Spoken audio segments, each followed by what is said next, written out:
The Council sent a threat. The aliens demanded Earth's surrender. Earth's reply came with coordinates. The ship came out of nowhere. One moment, the sky above New York was clear and blue, and the next moment, a black shape the size of a small moon hung silently over the city. It did not make a sound. It did not send out any missiles. It just sat there, blocking out part of the sun, throwing a long shadow over Manhattan. Within minutes, every news channel on the planet was showing the same picture. Phones buzzed. People ran into the streets to look up. Children pointed and asked their parents what it was. Parents did not know what to say, because nobody on Earth had ever seen anything like it before. At the United Nations building, alarms were already ringing. Soldiers moved into position around the city, though everyone knew that guns and tanks would do nothing against a ship that big. Fighter jets were scrambled and flew close to the alien vessel, circling it carefully, cameras rolling, waiting for orders that nobody knew how to give. Inside a secure room, deep under the UN building, the Secretary General, a tired woman named Elena Vasquez, sat at the head of a long table. Around her sat generals, scientists, and diplomats from a dozen countries. Screens on the walls showed live footage from the jets circling the alien ship. Nobody spoke for a long moment. Then a voice came through every speaker, every phone, every radio on the planet at once.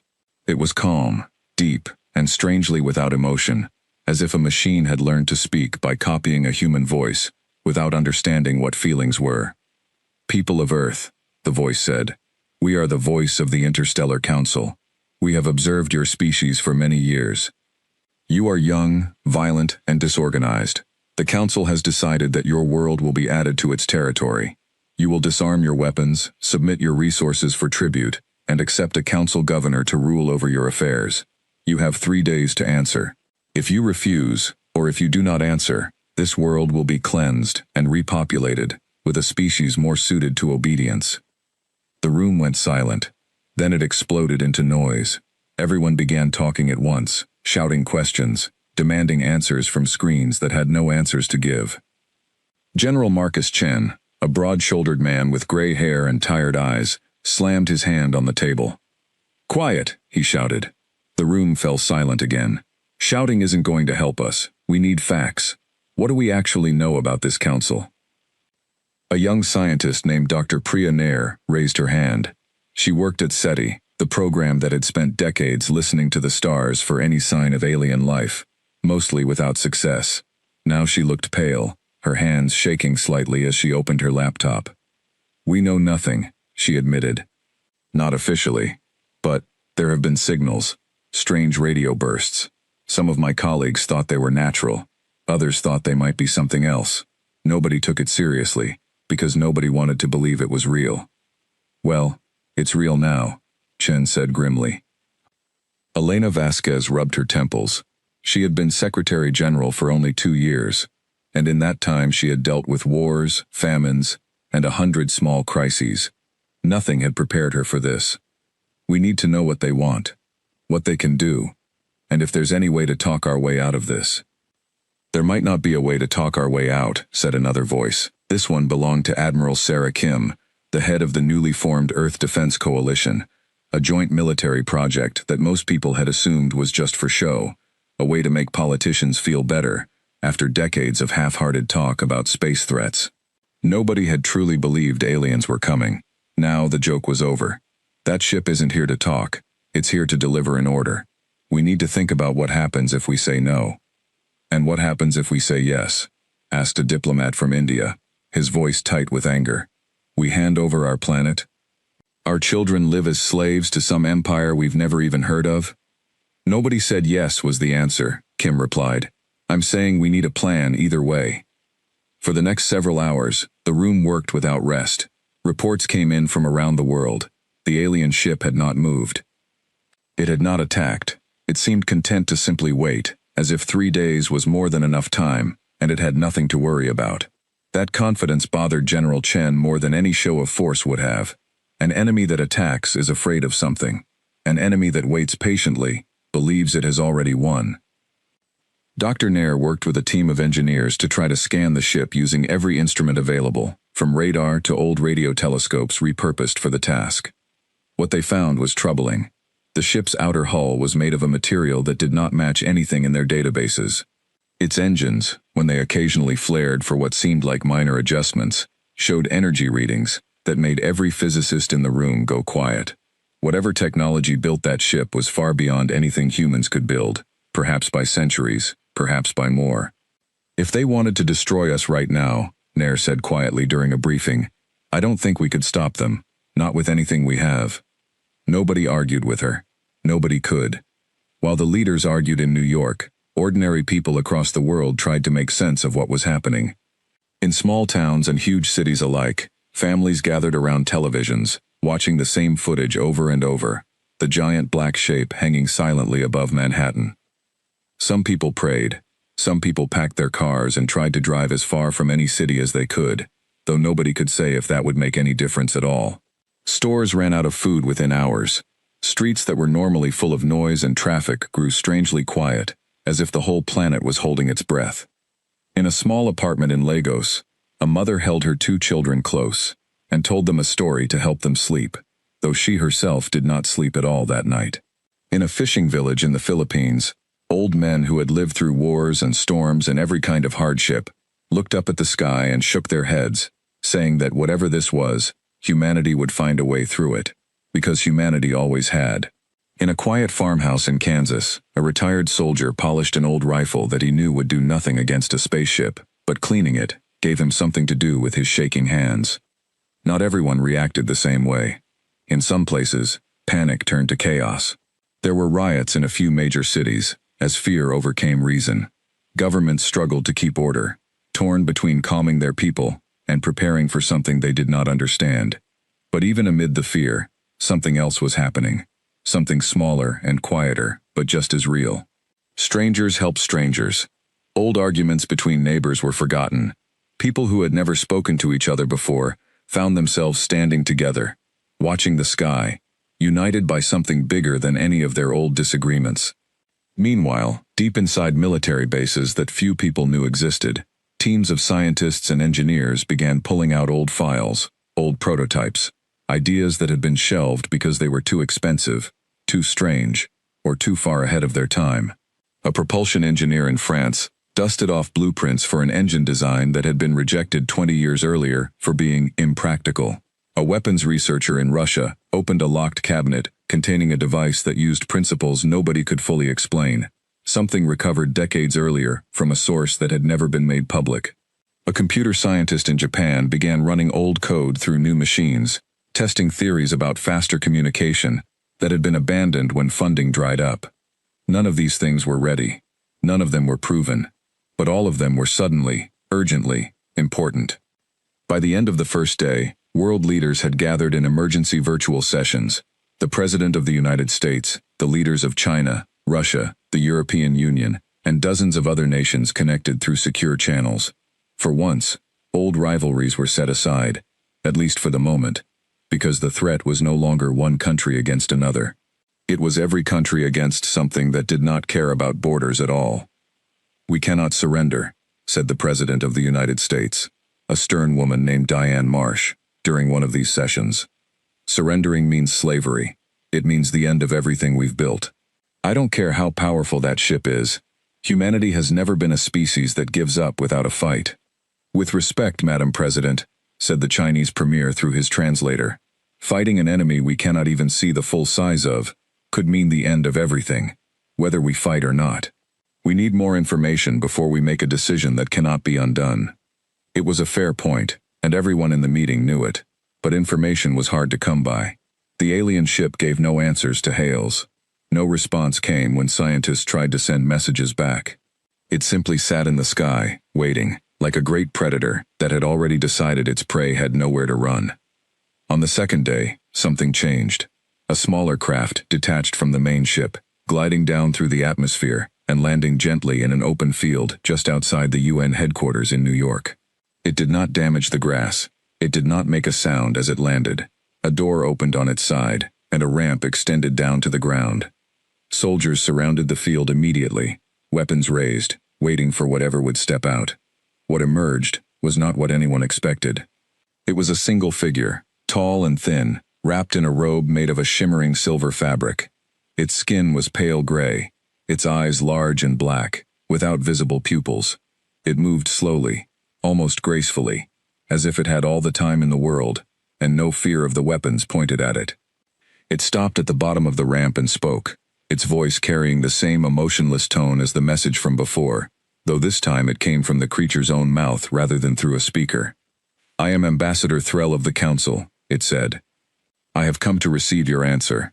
You have 1 day remaining." General Chen stepped forward, flanked by soldiers, though he kept his hands visible and away from his weapon. "We need more time," he said. "You can't expect an entire planet to make this decision in 3 days.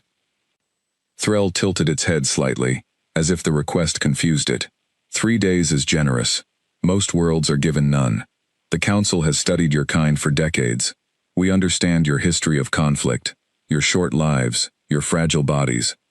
You should be grateful for the chance to join the Council peacefully, rather than through conquest." "Grateful," Chen repeated, his jaw tightening. "You're threatening to destroy us if we don't hand over our planet, and you want us to be grateful?" "Many species resist at first," Threll said, unmoved by the anger in Chen's voice. "They come to understand later that resistance only brings suffering. The Council does not wish to destroy Earth. Your world has value. Your species could serve many purposes within the Council's structure. But the offer is not without limits. You will comply, or you will be removed." Elena Vasquez, who had come to the field herself despite the objections of her security team, stepped up beside Chen. "What exactly does joining the Council mean for us? What happens to our governments, our people, our way of life?" "Your governments will be dissolved," Threll answered simply, as if reading from a report. "A council governor will be assigned to oversee the planet. Your species will be reorganized to serve the needs of the Council, which may include labor, resource extraction, and military service where useful. Your weapons will be confiscated. Your advanced research will be reviewed and controlled. In time, if your species proves useful and obedient, some freedoms may be restored." The words hung in the air like poison. Vasquez felt her stomach turn. It was slavery, dressed up in polite words, but slavery all the same. "And if we refuse?" she asked, though she already suspected the answer. "Then this world will be sterilized from orbit," Threll said, still without emotion, as if discussing the weather. "It is not the Council's preferred outcome. It is wasteful, but it has been done before, and it will be done again if necessary. The choice is yours. You have until tomorrow at this hour." Without waiting for a reply, Threll turned and walked back up the ramp into its small craft. The door closed behind it, and moments later, the craft lifted off, rising smoothly back up toward the great ship waiting in the sky. That night, the emergency session of world leaders reconvened, and the mood was darker than before. The threat was no longer abstract. It had a face, or something close enough to one, and a deadline that was closing fast.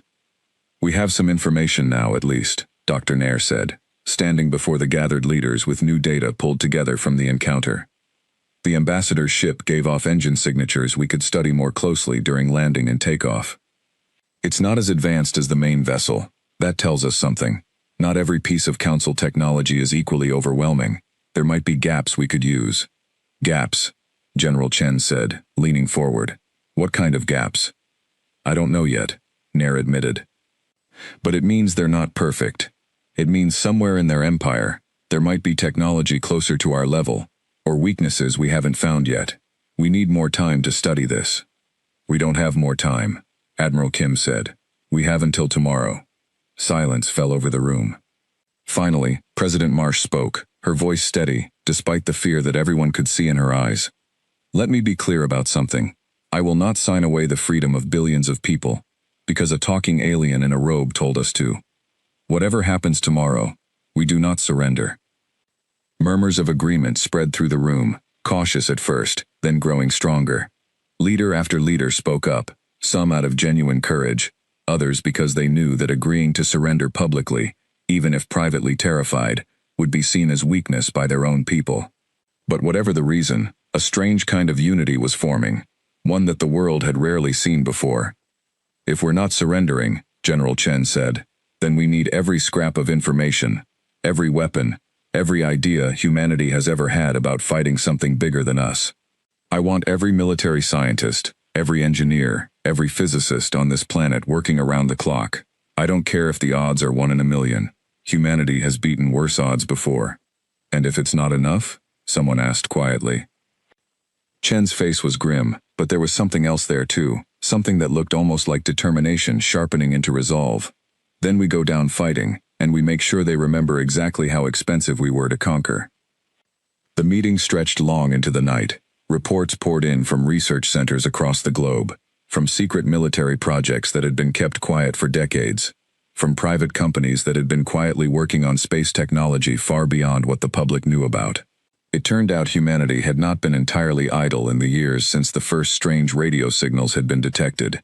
There were prototypes, there were theories, there were things that had been locked away because nobody believed they would ever be needed.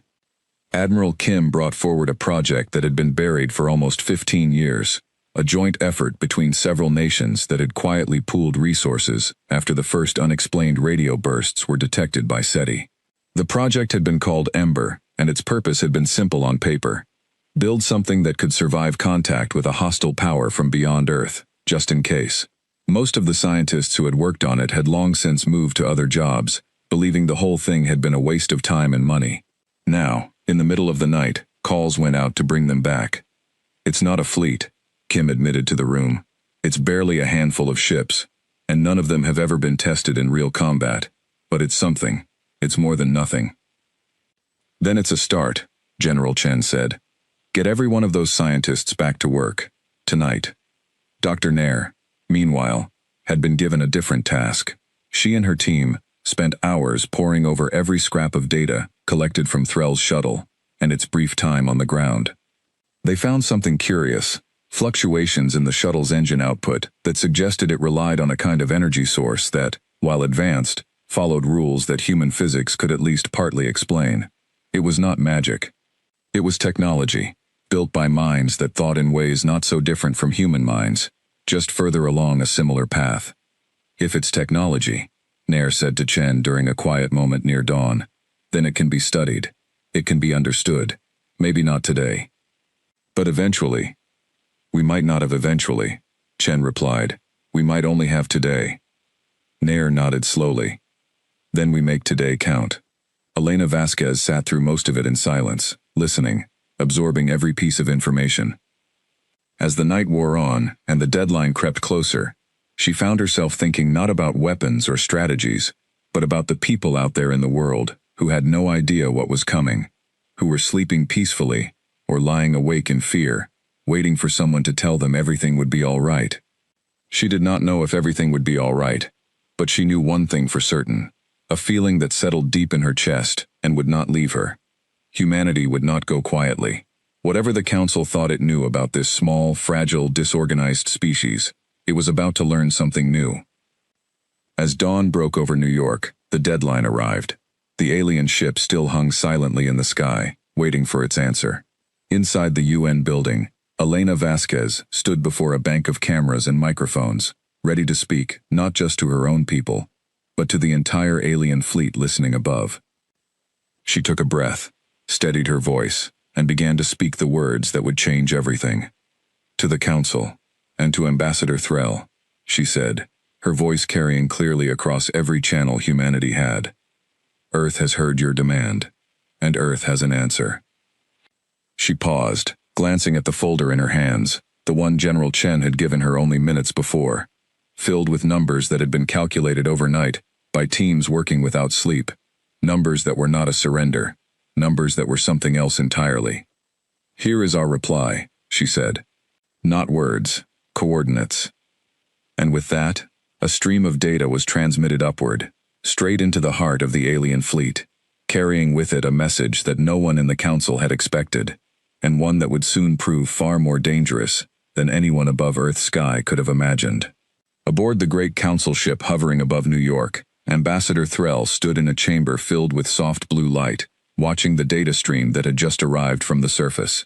At first, the message meant nothing to him. It was a string of numbers, arranged in a pattern that took several seconds for the ship's translation systems to decode. When the meaning finally appeared on the screen before him, Threll's large black eyes narrowed slightly, the closest thing his species showed to confusion. Coordinates, Not a message of surrender. Not a plea for mercy.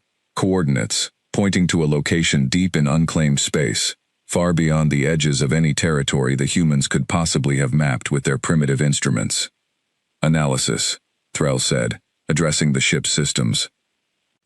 A calm, mechanical voice responded. The coordinates correspond to a region of space 300 light-years from this system. No known Council territory exists there. No signal has been detected from that location. The purpose of this transmission is unclear. Threll stared at the numbers for a long moment. It could be a bluff, a meaningless gesture meant to confuse. Primitive species sometimes did strange things when frightened, lashing out in ways that made no logical sense. Or it could be something else, a trap, a threat, a message meant to unsettle rather than inform. He called for Overseer Vantak, the commander of the fleet, a broad, heavily built member of the Krathus species who had overseen dozens of successful conquests across the galaxy. Vantak arrived quickly, his 4 eyes scanning the data with obvious impatience. "What is this nonsense?" Vantak growled, his voice deep and rough. They were supposed to answer with surrender or defiance. Instead, they send us a location in empty space. Is this some kind of trick? "I do not know," Threll admitted. "Their species is unpredictable. Our records show a long history of strange decisions, wars fought over ideas rather than resources, alliances formed and broken for reasons that defy logic. This could be another example of that unpredictability. Or it could be exactly what it looks like," Vantak said, his tone darkening. "A threat, a challenge. They are telling us they know something we do not." He turned to the tactical display, pulling up a star map that stretched across the chamber. The coordinates blinked in the darkness, far from any charted Council world, far from any known trade route or military outpost. "Send a scout ship," Vantak ordered. "I want to know what is out there before we decide how to respond to these insects." Threll returned to his private quarters that night, though sleep, or whatever his species called the process of rest, did not come easily. He pulled up the historical archives of the Council, searching through centuries of records for any mention of unexplained structures, ancient technologies, or lost civilizations that might explain what the humans had sent them. The Council's records stretched back tens of thousands of years, chronicling the rise and fall of countless species, the slow expansion of Council territory across a significant portion of the galaxy. And yet, in all that vast history, there were gaps. Dark spots on old star charts where expeditions had vanished without explanation. Warnings, buried deep in ancient files, about certain regions of space that were marked as forbidden, though the reasons for those warnings had long since been lost or deliberately erased. One entry in particular caught his attention, a fragment of a report from nearly 8,000 years earlier, describing an expedition sent to investigate strange readings in a distant, uncharted region. The report ended abruptly, mid-sentence, with no further explanation of what had happened to the ships or their crews. Threll cross-referenced the coordinates in that ancient report with the numbers the humans had sent. They were close. Not identical, but close enough to raise the fine hairs along the back of his neck, a physical reaction his species rarely experienced outside of genuine alarm. He did not share this finding with Vantak immediately. Instead, he sat alone in the dim light of his quarters, turning the possibility over in his mind. If the humans had somehow stumbled upon something the Council itself had once encountered and failed to understand, then this was no longer simply a matter of conquering a primitive world. It was something far more dangerous and far more important. Down on Earth, the mood in the emergency command center had shifted from fear to something more complicated. Elena Vasquez sat with General Chen, Admiral Kim, and Dr. Nair in a smaller meeting room, away from the larger crowd of officials and diplomats who were still arguing over what had just happened. "You want to explain to me," Vasquez said slowly, looking at Chen, "why our official reply to an alien invasion threat was a set of coordinates in empty space." Chen exchanged a glance with Kim before answering.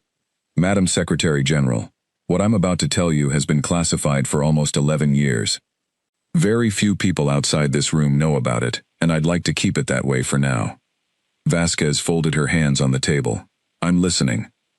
11 years ago, Chen began, a joint scientific team detected something strange during a deep space survey mission. Not a signal, not a ship. A structure, something massive, drifting in an uncharted region of space, far beyond anything we should have been able to detect with our technology at the time. We only found it because of a leftover piece of Cold War-era deep space radar equipment that happened to be pointed in the right direction at the right moment. A structure, Vasquez repeated. What kind of structure?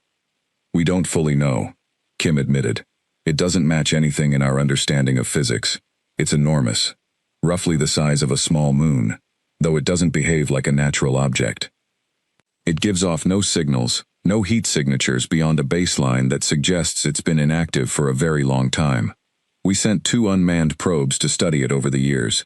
Neither probe returned usable data. One simply stopped transmitting.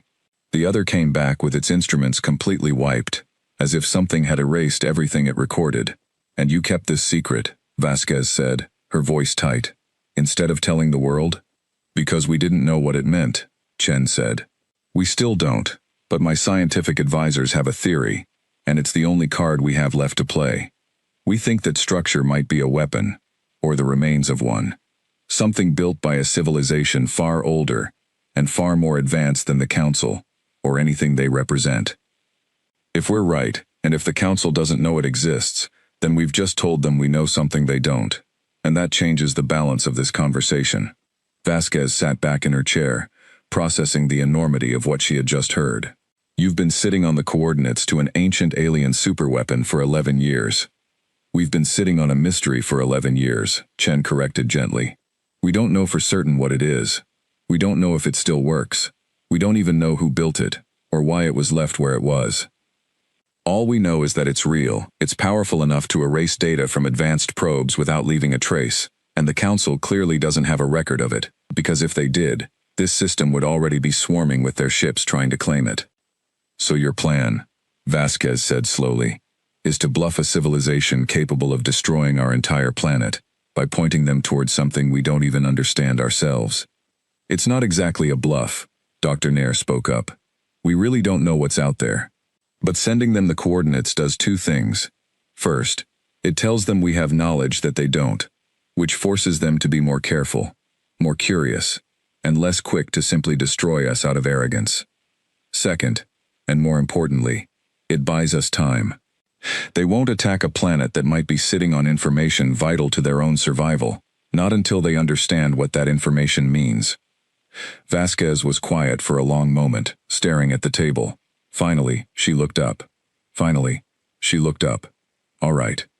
Explain the rest of the plan to me. All of it. No secrets left this time. Over the following hours, Chen and Kim laid out everything. The Ember Project, the handful of prototype ships that had been quietly built and stored over the past decade, was only part of the picture. There were other programs too, smaller and less advanced, but numerous, spread across dozens of countries, each one working on a different piece of the puzzle. Advanced materials research in Germany, experimental propulsion systems in India, a network of hidden satellites launched under the cover of commercial missions, quietly gathering data on deep space anomalies for years without public knowledge. None of it added up to anything that could challenge the Council's main fleet in open combat. But together, it was more than anyone outside a small circle of officials had ever known humanity possessed. We've been preparing for this without even fully realizing it, Kim said.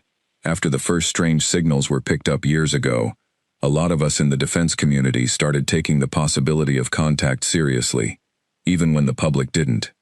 We didn't know when it would happen, or how. We just knew that one day, it might, and we didn't want humanity to be completely helpless when it did. It's not enough, Chen admitted honestly, not against a fleet like the one sitting over New York right now. If they decide to attack with everything they have, we lose.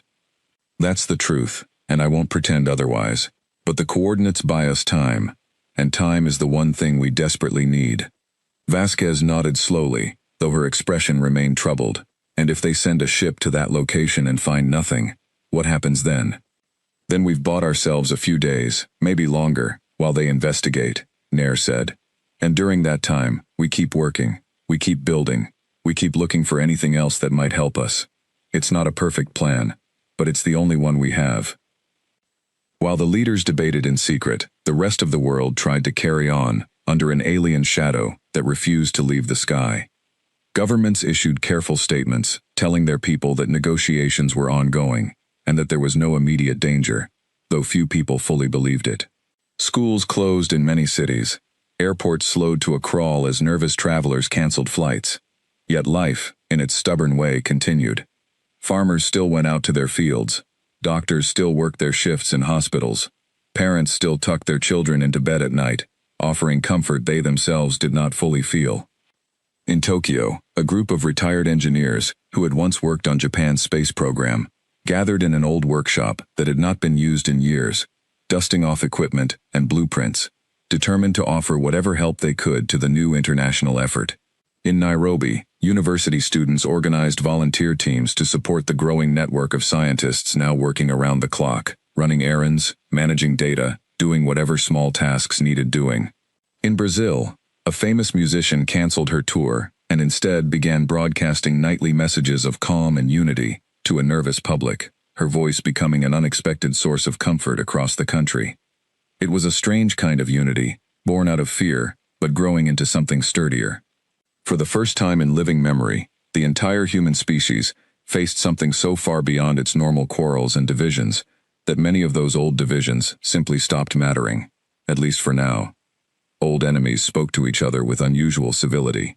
Rival companies shared research they would once have guarded jealously.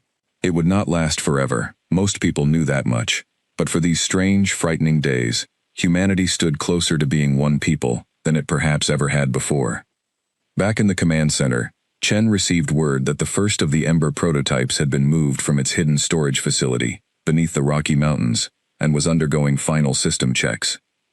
It was not much to look at, a squat, unglamorous vessel built more for durability than speed, but it represented 11 years of quiet, careful work by some of the best engineers on the planet. Alongside it, 2 more prototypes were being prepared, along with a small fleet of support craft, designed to assist in whatever mission might lie ahead. 3 ships, Kim said, reviewing the reports with a tired but determined expression. It's not a fleet, it's barely a squadron, but it's real, and it's ours. It'll have to be enough, Chen replied, for now. Far above, the Council's scout ship was already preparing to depart. It was smaller than the great vessel that continued to hover silently over New York, sleek and fast, built for exploration rather than combat. Its crew consisted of a handful of Krathi soldiers and a pair of Council scientists, tasked with investigating the coordinates humanity had transmitted and reporting back as quickly as possible. As the scout ship's engines powered up, Threll watched from the main vessel's observation deck, his mind turning over the strange behavior of this new species. In his centuries of service to the Council, he had witnessed dozens of first contact scenarios. Most followed a predictable pattern: fear, followed by desperate pleas for mercy, followed eventually by resigned surrender once the futility of resistance became clear. A few species had chosen defiance instead, launching hopeless attacks that were crushed within hours. But this response, this strange and calculated silence, followed by a cryptic message pointing toward the unknown, was something entirely new. "You seem troubled," Vantak said, joining him at the viewport as the scout ship disappeared into the darkness of space, accelerating toward its destination. "I am uncertain," Threll admitted. "Their behavior does not match our models. Either they are far more foolish than our records suggest, sending us on a meaningless errand out of desperation, or they possess knowledge we have not accounted for, and this is a calculated move, rather than a foolish one." "Does it matter which?" Vantak asked, his rough voice carrying a note of impatience. "Either way, we will crush them if they refuse to comply. A single planet, regardless of what secrets it might hold, cannot stand against the might of the Council." "Perhaps," Threll said quietly. "But the Council has grown complacent in recent centuries. We have not faced a true unknown in a very long time. I would rather understand what we are dealing with before we act rashly. Rash decisions have destroyed fleets before, Vantak. You know this as well as I do." Vantak grunted, clearly unconvinced, but said nothing further, as the two of them watched the stars, waiting for word from the scout ship that had disappeared into the black distance of space, carrying with it the beginning of an answer to a mystery that both species were only just beginning to understand. Elsewhere on the great vessel, in a chamber far from the observation deck, one of the younger Krathis officers, a soldier named Desik who had joined the fleet only 2 years earlier, sat quietly reviewing footage of the human ambassador's speech. He had heard many surrender speeches before, delivered by frightened leaders on frightened worlds, voices trembling with fear as they gave up everything to avoid destruction. This speech had been different. The human woman's voice had trembled too, but not from fear of surrender. It had trembled with something closer to defiance, a barely contained anger beneath the calm words. Desick did not mention this observation to his superiors. It seemed a small thing, not worth reporting, but he found himself replaying the recording twice more, before finally setting it aside, an uneasy feeling settling in his chest that he could not quite explain. Meanwhile, deep in the Council's vast information networks, quiet queries were already being run, cross-referencing the coordinates the humans had sent against millions of records collected over thousands of years of expansion. Most of these queries returned nothing useful, simple confirmations that the region in question remained uncharted and unclaimed. But a handful of results flagged for review by senior analysts, buried deep in archives rarely accessed, hinting at old expeditions that had ventured too close to that same region and never returned. These flags would take time to reach the right eyes, filtered slowly through layers of bureaucracy that even an empire spanning thousands of worlds could not entirely escape. But they were there, waiting, small warnings from the past that history had not entirely managed to bury. For now, though, the fleet waited, and Earth prepared, and somewhere in the cold dark between the stars, a scout ship carried the first real test of whether humanity's gamble would pay off, or whether it would prove to be the costliest bluff in the history of the human race. Back on Earth, as night fell over the command center once more, General Chen stood alone for a moment on a balcony overlooking the city, looking up at the great shadow of the alien ship still hanging silently above them. He thought about the message they had sent, the risk they had taken, and the uncertain days that lay ahead. He thought about his own daughter, sleeping soundly in her bed across the city, unaware of just how close the world had come to a very different kind of ending. Whatever happened next, he told himself, humanity had not surrendered. It had not begged. It had answered strength with mystery, fear with calm resolve, and for the first time since that great black ship had appeared in the sky, General Chen allowed himself to feel something other than dread. It was small, and fragile, and perhaps foolish given everything they were facing, but it was there all the same. It was hope. Somewhere far above, in the cold silence between stars, a small scout ship raced toward coordinates that held answers neither species could yet fully understand, carrying with it the fate of a planet, and perhaps far more than that, riding on the edge of the unknown. The scout ship dropped out of faster-than-light travel at the edge of the coordinates humanity had transmitted, its engines humming quietly as sensors began sweeping the surrounding space. Captain Threx, a seasoned Krathis officer with 3 decades of exploration experience, studied the readings coming across his console with growing unease. "Report," he ordered, his voice sharp in the dim light of the bridge. "Nothing on immediate scans, Captain," replied the sensor officer, a smaller alien from the Velethi species, known throughout the Council for their skill with delicate instruments and careful analysis. "Wait, I'm picking up something. A large mass, approximately 200,000 kilometers ahead. Metallic composition, extremely old, based on decay patterns in the outer surface. Put it on the main display," Threx ordered. The image that appeared showed a massive structure, larger than any ship in the Council's current fleet, drifting silently in the void. Its surface was pitted and scarred, covered in a strange, dark material that absorbed light rather than reflecting it, giving the whole structure an eerie, shadowed appearance against the backdrop of distant stars. Unlike anything built by the Council, or any species within its territory, the structure's design followed no familiar pattern. Sharp angles gave way to smooth curves in ways that seemed to defy standard engineering logic, as if it had been built by minds that thought about space and structure in an entirely different way than any known civilization. "Age estimate?" Threx asked. The Velethi officer worked at her console for a long moment before answering, her voice hushed. "Based on decay rates and material degradation, this structure is at least 10,000 years old, Captain. Possibly older. My instruments cannot give a precise reading. The materials do not match anything in our database." A tense silence fell over the bridge. 10,000 years was an almost unimaginable span of time, even for a council with a recorded history, stretching back tens of thousands of years, across countless conquered worlds. Whatever had built this structure had done so long before most current council species had even developed space travel, and quite possibly before some of them had developed civilization at all. "Move closer," Threx ordered, though his voice carried a note of caution he did not usually show. "Slowly. I want full sensor readings before we approach within firing range of anything that might still be active." The scout ship crept forward through the darkness, its engines running at a fraction of their normal power, every system on alert for the slightest sign of danger. As they drew closer, more details became visible. The structure was not a single solid mass, but appeared to be composed of several enormous sections, connected by long, thin structures that might once have served as bridges or conduits.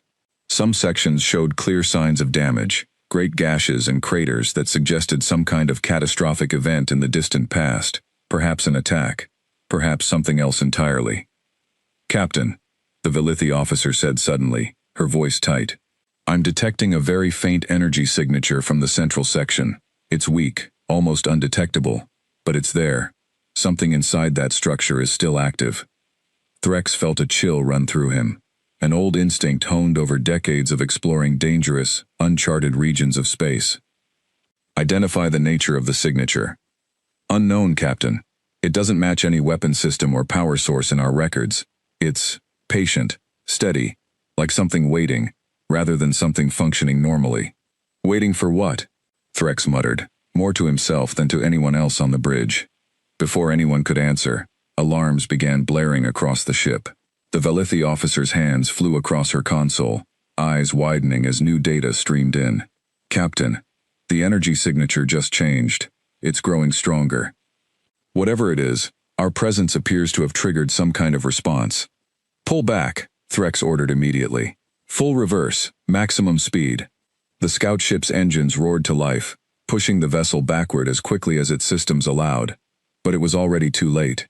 A pulse of energy, invisible to the naked eye, but clearly registered on every sensor aboard the ship, swept outward from the ancient structure, washing over the scout ship in an instant.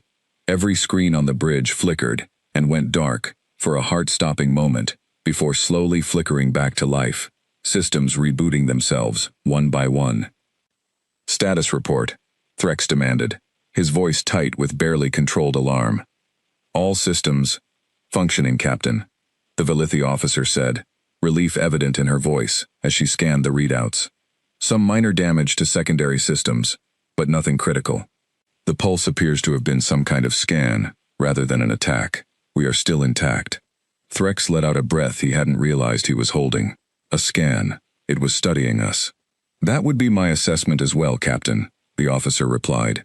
"Whatever intelligence controls that structure, it now knows we are here, and it likely knows a great deal about our ship and its capabilities." Threx stared at the image of the ancient structure on the main display, his mind racing through the implications. If this thing had been sitting here for 10,000 years, waiting, watching, and it had just woken enough to scan their ship the moment they drew close, then the humans had not sent them on a meaningless errand at all. They had sent them directly to something ancient, powerful, and very much still capable of defending itself. "Transmit everything we've recorded back to the fleet immediately," Threx ordered. "Full sensor logs, the scan pulse data, everything. Overseer Vantak needs to see this." Back aboard the main council vessel, still hovering above Earth, the data arrived within minutes, transmitted across the vast distance through the council's sophisticated communication network. Vantak reviewed the reports, with Threll standing beside him, both of their expressions growing increasingly grave as the full picture became clear. "An active structure," Vantak said slowly, reading through the data a second time as if hoping it might change. 10,000 years old, at minimum, and still capable of scanning approaching vessels. This is not something in our records." "No," Threll agreed quietly. "It is not, but I found something in the ancient archives that may be relevant." He pulled up the fragment of the old expedition report he had discovered the night before, the one describing a lost mission to a region of space uncomfortably close to the coordinates the humans had provided. 8,000 years ago, an expedition was sent to investigate strange readings from this general region of space. The report ends abruptly. No further information was ever recorded. "I believe, Overseer, that the expedition encountered this same structure, or one very much like it, and did not survive the encounter. Vantak's 4 eyes narrowed as he processed this information. You are suggesting the humans somehow possess knowledge about an ancient, dangerous structure that predates our own records of the region. How is that possible? Their species has only had space travel for less than a century, by their own historical records. I do not know how they came to possess this knowledge, Threll admitted. It is possible their scientists detected the structure independently, through means we have not yet identified. It is possible they received information from another source entirely, perhaps even the structure itself, or whatever remains of the intelligence that built it.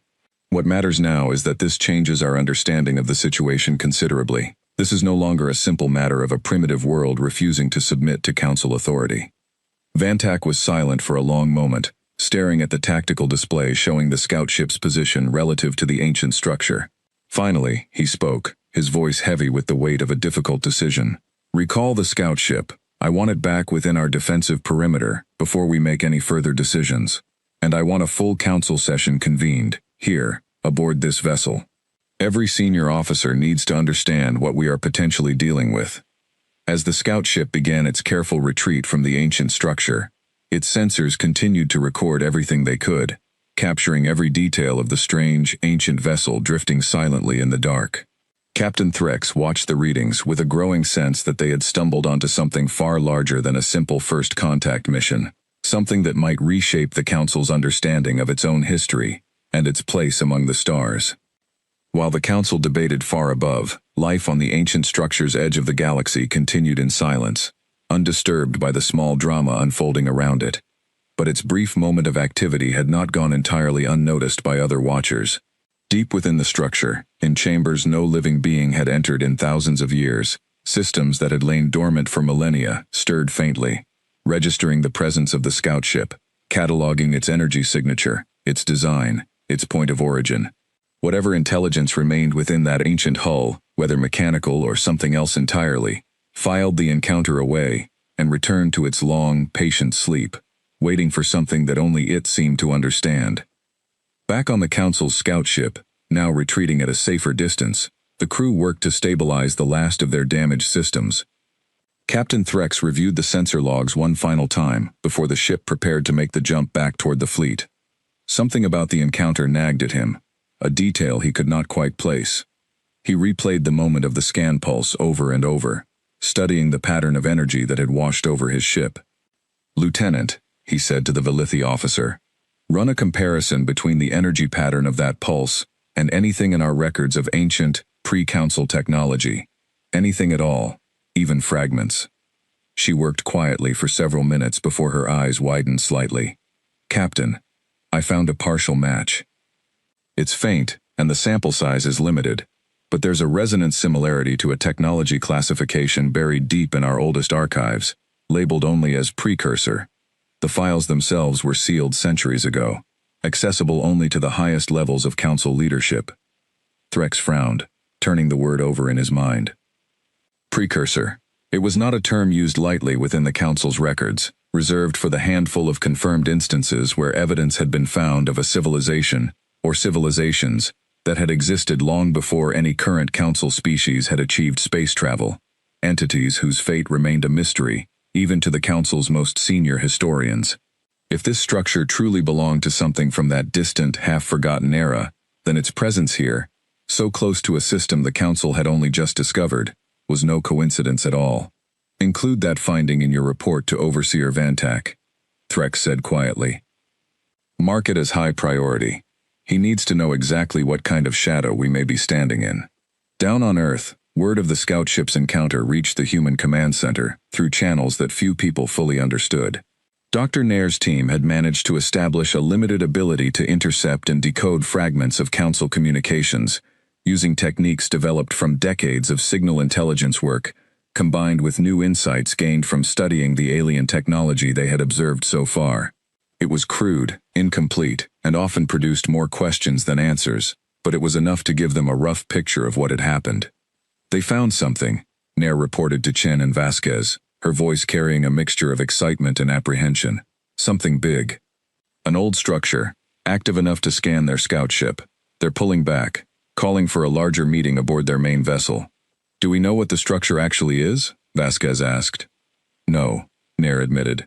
Our own probes never got close enough to learn much either, remember? All we really know is that it's old, it's dangerous, and it seems to respond to ships that get too close. Beyond that, we're as much in the dark as they are. Chen leaned back in his chair, processing the information carefully. But they don't know that we're in the dark. As far as they know, we sent them there on purpose, with full knowledge of what they'd find. Which buys us more time, Kim said, arriving in the room with a fresh update from the Ember project. And we're going to need every hour we can get. The first prototype ship completed its final systems check an hour ago. It's ready for a short test flight, nothing more, but it's a start. Good, Chen said.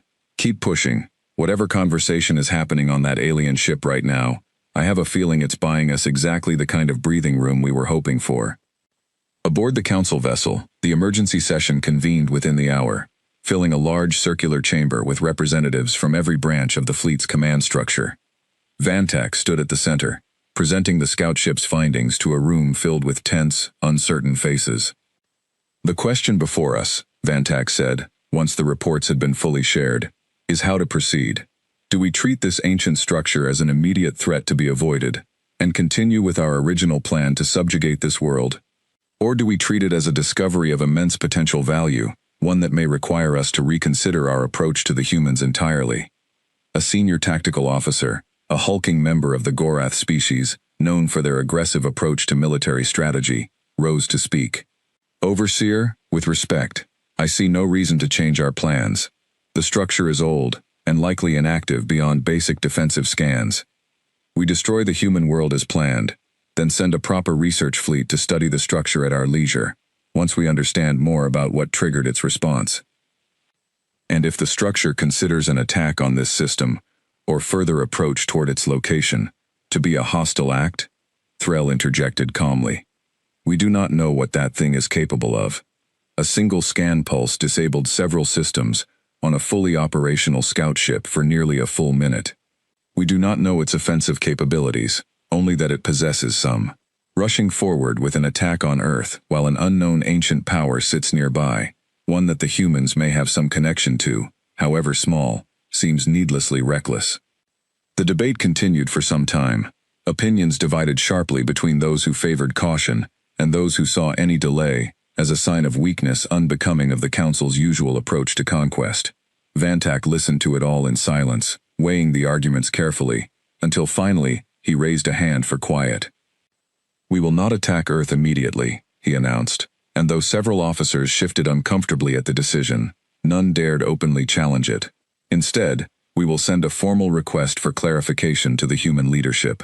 I want to understand precisely what they know about this structure, and how they came to know it. Ambassador Threll, you will handle the communication personally. Choose your words carefully. We are no longer simply dealing with a primitive species awaiting judgment.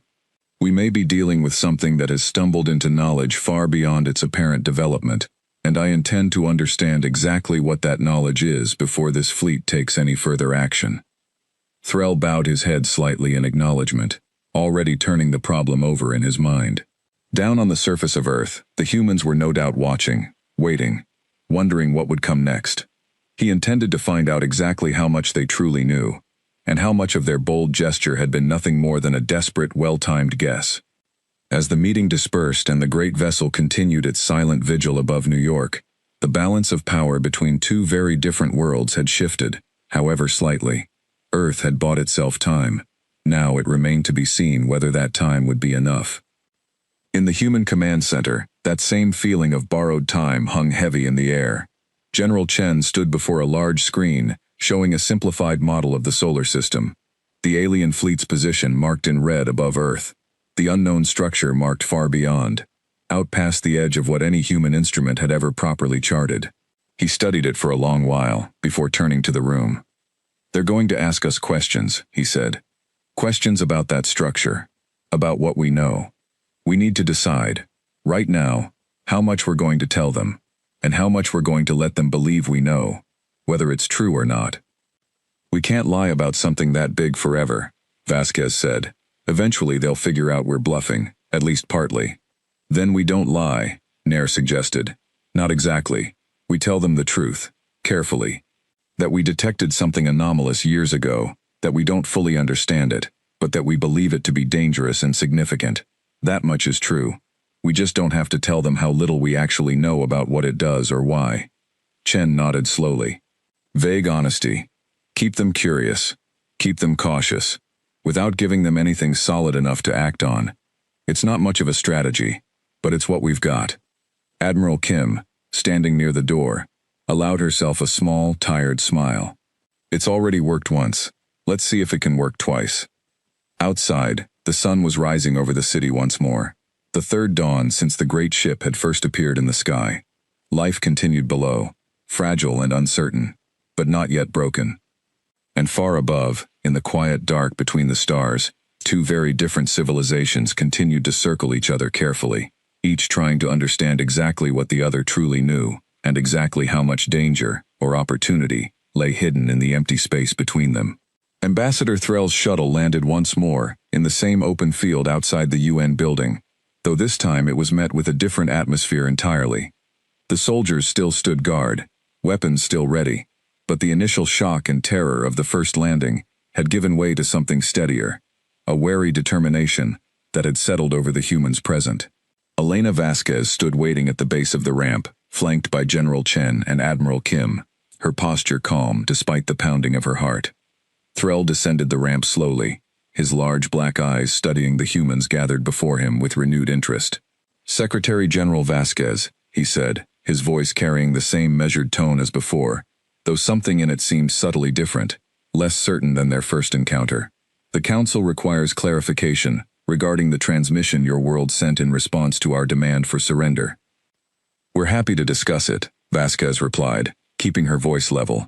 Though I should point out, you have not yet responded to that transmission yourself. We're still waiting to hear what the Council intends to do about it. Threll's expression, as much as his alien features allowed for expression at all, seemed to tighten slightly. The coordinates you provided correspond to a structure of significant age and unknown origin. Our scout vessel encountered defensive systems still active within that structure. We require an explanation. How did your species come to possess knowledge of this location, and what do you know about its nature and purpose? Vasquez had rehearsed this moment carefully with Chen, Nair, and Kim over the preceding hours, knowing that whatever she said next would shape the course of everything that followed. She chose her words with deliberate care. 11 years ago, she said, our scientists detected an anomaly in that region of space, using instruments that predate our current level of technology, equipment that was, frankly, never expected to find anything at all.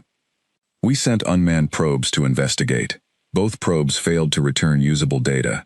One simply went silent. The other came back with its systems completely wiped clean, as though something had reached into it and erased everything it had recorded. This much, at least, was entirely true, and she watched Threll's expression carefully as she spoke, searching for any sign of how the information was landing. We don't know exactly what that structure is, she continued. We don't know who built it, or why it still shows signs of activity, after however many thousands of years it's been sitting out there. What we do know is that it responded to our probes the same way it apparently responded to your scout ship, with caution, with defense. And we know that whatever it is, it predates every species currently claiming ownership of this part of the galaxy, including, I would guess, the Council itself. Threll was silent for a long moment, processing her words. Behind him, unseen by the humans, a small device on his robe transmitted every word back to Vantak, waiting aboard the main vessel above. You understand, Threll said finally, that this changes the nature of our discussion considerably. The Council does not take lightly the possibility that a primitive species may hold information relevant to matters of significant historical importance. Then perhaps, Vasquez said carefully, it's time the Council reconsidered whether primitive is really the right word for a species that managed to detect something even your advanced scanning technology apparently failed to notice, until we pointed you toward it. It was a bold statement, bordering on provocative, and General Chen tensed slightly beside her, unsure whether pushing this hard was wise. But Threll's reaction was not anger. Instead, something like genuine consideration crossed his alien features. Overseer Vantak has authorized me to propose an alternative arrangement, Threll said after a long pause. Rather than immediate subjugation, the Council proposes a period of formal contact and negotiation. Your species would share what information it possesses regarding this structure, and any other anomalies you may have detected. In exchange, the Council would delay any action regarding the surrender demand, pending further investigation. Vasquez kept her expression carefully neutral, though inside, relief washed through her like a physical wave. It was not victory, not by any measure. But it was time, real time, more than the desperate gamble of a single message had any right to buy them. We would need to discuss the specifics with our full leadership, she said. But in principle, we are willing to engage in formal negotiations. However, I want to be clear about something, Ambassador. Earth is not interested in negotiating the terms of its own surrender. If the Council wishes to discuss cooperation, partnership, or mutual benefit, we are prepared to listen. If the only outcome the Council will accept is our subjugation, then this conversation ends here, and we will face whatever comes next on our own terms. It was a dangerous thing to say to a being representing a fleet capable of destroying the entire planet, and Vasquez knew it. But she also knew that showing weakness now, after the bold gesture of the coordinates, would undo everything they had worked to build. Strength, even fragile, uncertain strength, had to be maintained consistently, or it meant nothing at all. Threll studied her for a long moment, and something in his ancient, alien eyes seemed almost to hold a flicker of respect, though it was difficult to say for certain with a species so different from humanity's own. I will relay your position to Overseer Vantak, he said finally. A formal delegation will be prepared to begin negotiations within the next day. I would advise your leadership to prepare accordingly. With that, Threll turned and made his way back up the ramp into his shuttle, and moments later it lifted off, rising back toward the great vessel waiting above. As soon as the shuttle was gone, Vasquez let out a long breath, her shoulders sagging slightly with released tension. Well, she said, that could have gone worse. It could have gone a lot worse, Chen agreed. But this isn't over, not by a long shot.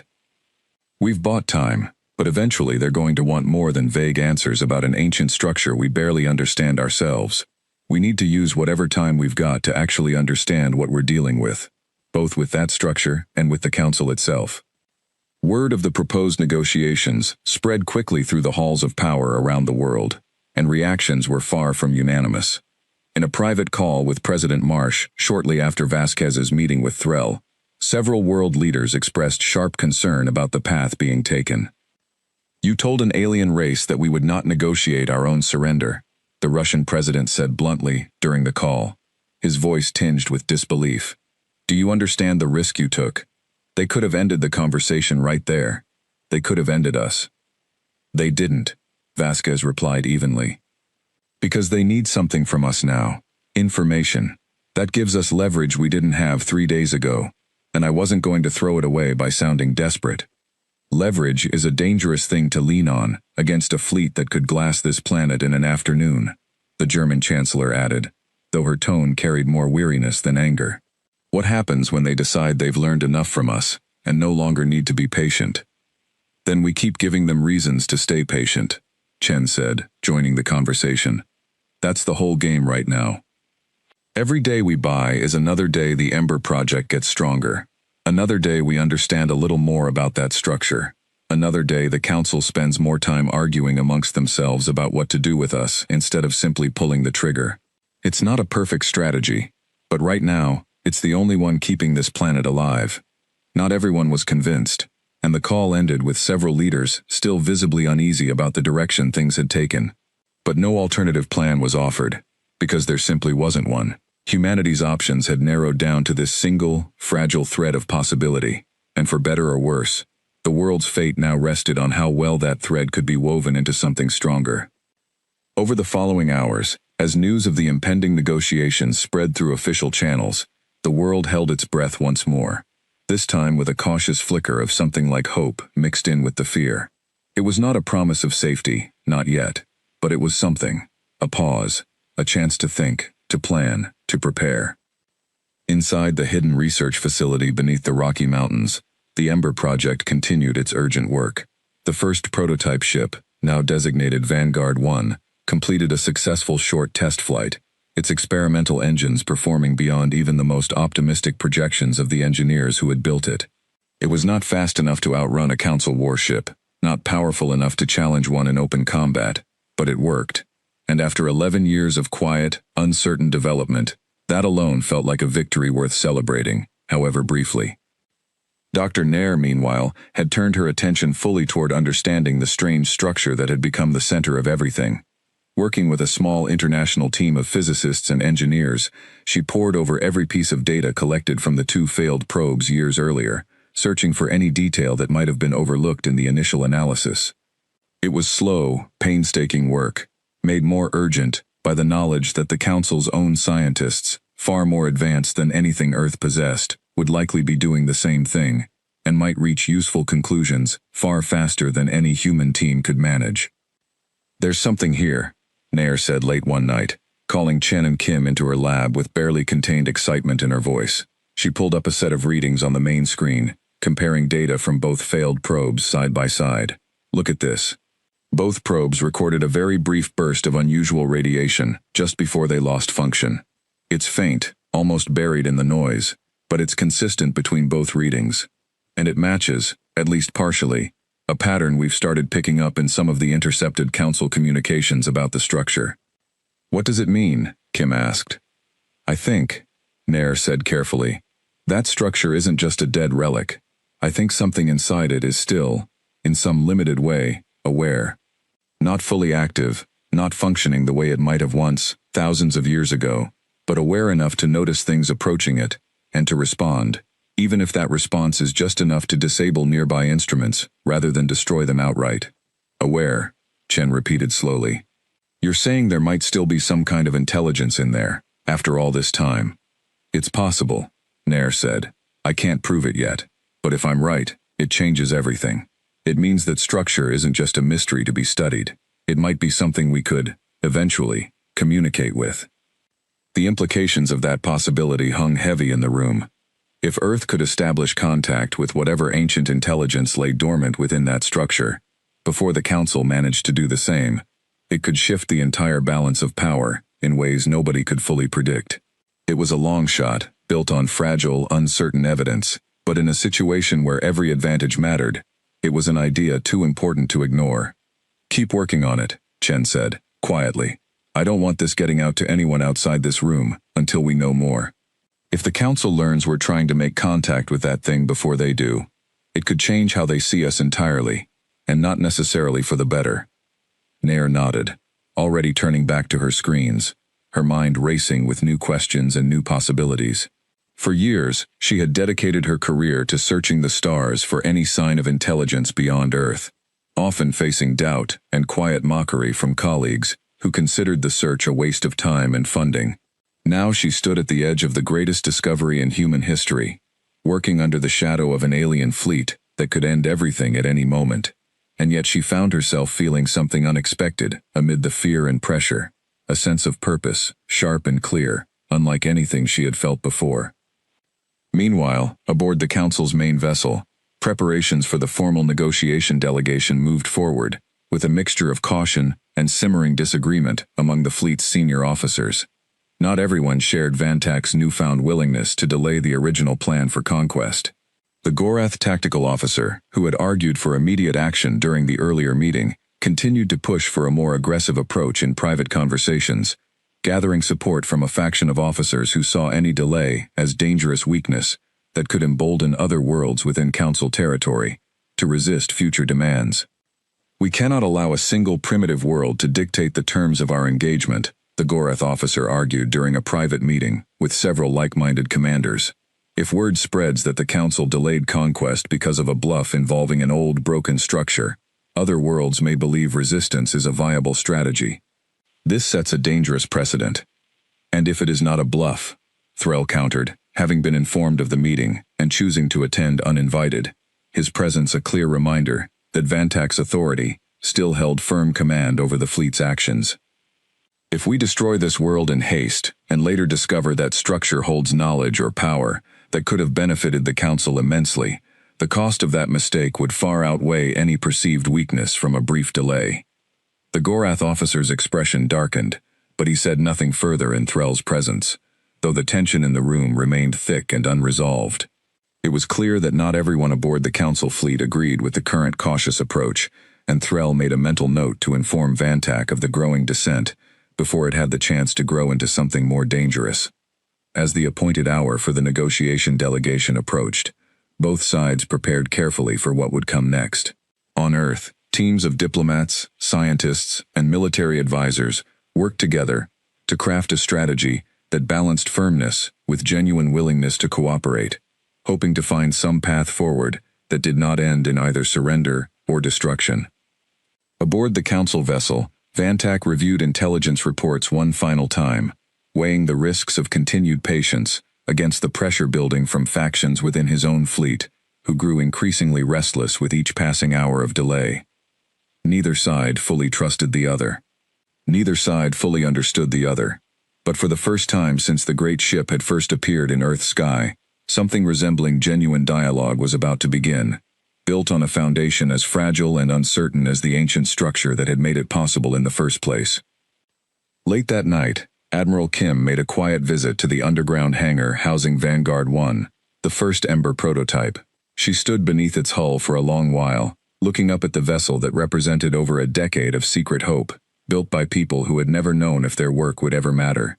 The ship was small, compared to what they now knew waited above them in the sky, but standing beneath it, Kim felt something steady itself in her chest, a quiet resolve that had nothing to do with the ship's size or power.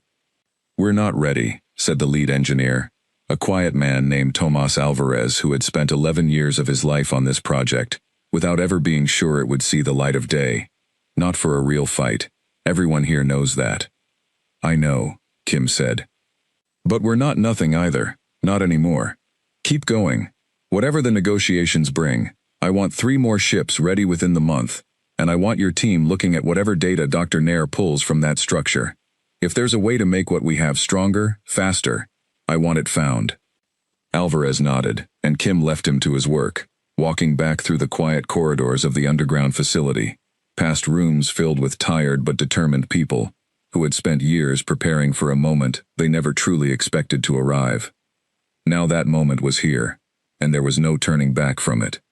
As dusk fell over New York once more, casting long shadows beneath the silent alien vessel still hovering above, General Chen stood watching the sky, thinking about everything that had happened in just a few short days, and everything that still lay ahead. Humanity had not surrendered. It had not been destroyed. It had bought itself time through courage, cleverness, and no small amount of luck. But time, he knew all too well, was not the same thing as safety. Whatever came next, in the negotiations ahead, humanity would need every ounce of resolve it could muster, because the true test of whether Earth could stand among the stars as an equal, rather than a conquered world, had only just begun. The formal council delegation arrived exactly as promised, a larger shuttle descending from the great vessel and landing in a specially prepared section of the UN grounds, guarded now by a joint force of soldiers from a dozen nations working together for the first time in true, coordinated harmony. Ambassador Threll led the delegation, accompanied by several council scientists and, notably, Overseer Vantak himself, a decision that surprised many on the human side, since senior military commanders rarely involved themselves directly in what were normally considered diplomatic formalities beneath their attention. Elena Vasquez greeted them at the entrance to the main conference hall, flanked by representatives from every major nation on Earth, a rare and deliberate show of unity, meant to demonstrate that humanity, despite its many divisions, stood together in this moment. General Chen and Admiral Kim stood nearby, and Dr. Nair, invited specifically for her expertise, waited quietly with a tablet containing carefully selected data, ready to share exactly as much, and exactly as little, as the humans had agreed upon in advance. The negotiations that followed stretched across many hours, filled with careful questions, cautious answers, and long pauses, as both sides weighed their words with the seriousness the moment demanded. Vantak, despite his earlier aggressive posturing, proved to be a surprisingly measured negotiator once actually seated at the table, though his impatience showed through in small ways, a tendency to press for direct answers rather than tolerate diplomatic evasion. "You claim your instruments detected the structure 11 years ago," Vantak said at one point, studying Dr. Nair carefully as she presented a simplified summary of the original detection event. And yet your species did not possess technology capable of reaching that location until recently. Explain how you tracked an object at such distance with such limited means. Sometimes, Nair replied honestly, old equipment finds things new equipment misses, simply because nobody expects it to be looking in the right place at the right time. We weren't searching for that structure specifically. We stumbled onto it, almost by accident, using a piece of radar technology that was decades out of date even then. Sometimes the universe reveals its secrets to those who happen to be looking, even imperfectly, rather than those with the most advanced tools. It was not the full truth, though it was not exactly a lie either. And Vantak studied her for a long moment, before finally nodding, apparently satisfied, at least for the moment, with the explanation offered. As the hours passed, a strange kind of mutual respect began to form, cautious and fragile, but real. The council delegation seemed genuinely surprised by the depth of coordination and unity displayed by the human representatives, expecting, based on their historical records of humanity's frequent conflicts, a far more fractured and disorganized response. And the human delegation, in turn, found themselves surprised by moments of genuine curiosity and even respect shown by several members of the council delegation, particularly Threll, whose careful, thoughtful questions suggested a mind more open to possibility than the rigid, conquest-driven reputation of the council might have suggested. Late into the negotiations, as both sides took a brief pause to consult privately among themselves, Threll approached Dr. Nair quietly, away from the main gathering. "Your species is unusual," he said, his tone carrying something that, for the first time, resembled genuine curiosity rather than clinical observation. "In all my years serving the council, I have witnessed many first encounters. Most follow familiar patterns. Yours does not. I find myself intrigued." "We're not used to being conquered," Nair replied simply. "It tends to bring out unusual behavior in a species." Threll's large black eyes studied her for a long moment. The council was built on the premise that unification under central authority prevents the wasteful conflicts that plague independent worlds. Many species we have encountered welcomed this unification, exhausted by their own internal wars. Your species appears to prefer the risk of conflict over the safety of submission. I confess I do not fully understand why. Nair considered the question carefully before answering. Maybe it's because freedom means something different to us than safety does.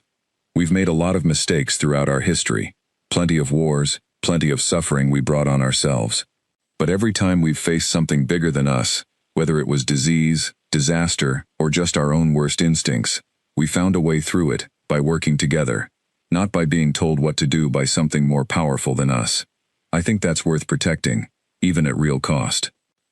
Threll said nothing for a long moment, simply looking at her, something unreadable passing behind his ancient, alien eyes. "Perhaps," he said finally, "there is more value in your species than the council's initial assessment suggested." As negotiations resumed, a breakthrough finally began to take shape. Vantak, weighing the ongoing mystery of the ancient structure against the political pressure building among his own more aggressive officers, proposed a compromise that surprised many on both sides. Rather than immediate subjugation, or complete abandonment of council interest in the system, a formal probationary arrangement would be established. Earth would remain independent, its governments and freedoms intact, but would agree to share scientific findings related to the ancient structure with the Council, in exchange for technological assistance in fields the Council deemed appropriate, along with a formal, if cautious, alliance status within a newly proposed category of independent cooperative worlds. A designation that, as far as the human delegation could determine through careful questioning, had never before been offered to a species the Council had originally intended to conquer. "This is not full membership," Vantak clarified, his tone carrying a note of caution even as he made the offer. "Your world remains outside full Council authority, retaining your own governance, but it also means you remain within our sphere of awareness, subject to future review should circumstances change. Consider it, if you wish, a suspended judgment rather than a final resolution." It was not everything humanity might have hoped for, not a guarantee of permanent safety or true equal standing among the stars, but it was survival, dignity intact, and something the desperate gamble of a few coordinates, sent into the void 3 days earlier, had made possible against odds that had once seemed utterly hopeless. Vasquez consulted quickly with the assembled world leaders through a secure channel before returning to the table. "We accept the terms," she said, "with one addition. Any future contact regarding the ancient structure, any joint research, any further negotiation, must include full transparency and equal partnership between our scientists and yours. We will not be treated as subjects to be studied, only as partners to be consulted." Vantak considered this for a long moment before finally nodding, a gesture that seemed to carry genuine acknowledgement rather than mere formality. "Agreed." The formal agreement was signed within the hour, broadcast to the entire world in real time, and for the first time since that great black ship had first appeared in the sky above Manhattan, the people of Earth allowed themselves to breathe freely again. Celebrations broke out in cities across the globe, cautious at first, then growing into genuine, overwhelming relief and joy as the news fully sank in. Humanity had faced the greatest threat in its history, and had not simply survived, but had done so with its freedom, its dignity, and its identity fully intact. In the weeks that followed, the Great Council vessel remained in orbit, though its presence gradually shifted from a symbol of threat to something closer to a strange, uneasy partnership. Joint research teams began forming, humans and council scientists working together, carefully and cautiously at first, to study the ancient structure that had changed everything. Progress was slow, complicated by mutual distrust and vastly different ways of thinking, but it was progress all the same, small steps taken together, rather than the crushing weight of conquest that had once seemed inevitable. Dr. Nair found herself at the center of much of this work, her early theories about the structure's potential dormant awareness proving increasingly accurate as more sophisticated joint scanning efforts revealed additional evidence supporting her hypothesis. It would take years, perhaps decades, to fully understand what lay within that ancient, silent structure, and what it might mean for both species moving forward. But the work had begun, built on a foundation of cautious cooperation, rather than fear and domination. General Chen, meanwhile, continued overseeing the growth of Earth's own defense capabilities, no longer working in complete secrecy, but now with at least partial support and knowledge sharing from Council technology, carefully negotiated and monitored under the terms of the new agreement. The Ember project expanded significantly, no longer a desperate, hidden gamble, but a recognized and funded effort to ensure that whatever the future held, whether renewed threats from the Council or challenges from entirely unknown directions, Earth would never again face the stars entirely unprepared. Vanguard 1, once a fragile prototype tested in secret beneath the Rocky Mountains, became the first ship in what would eventually grow into a proper Earth defense fleet, its crew trained from volunteers representing nearly every nation on the planet. Admiral Kim oversaw the expansion personally, insisting that the new fleet remain a truly international effort, a shared symbol of the unity that had carried humanity through its darkest hour. Tomas Alvarez, the tired engineer who had spent 11 years unsure his work would ever matter, was given command of the growing shipyard project, finally seeing the fruits of over a decade of quiet, uncertain labor blossom into something real and lasting. Around the world, ordinary people slowly adjusted to this strange new reality. Schools began teaching about the Council and the wider galaxy, alongside traditional subjects, preparing a new generation to grow up understanding that humanity was no longer alone in the universe.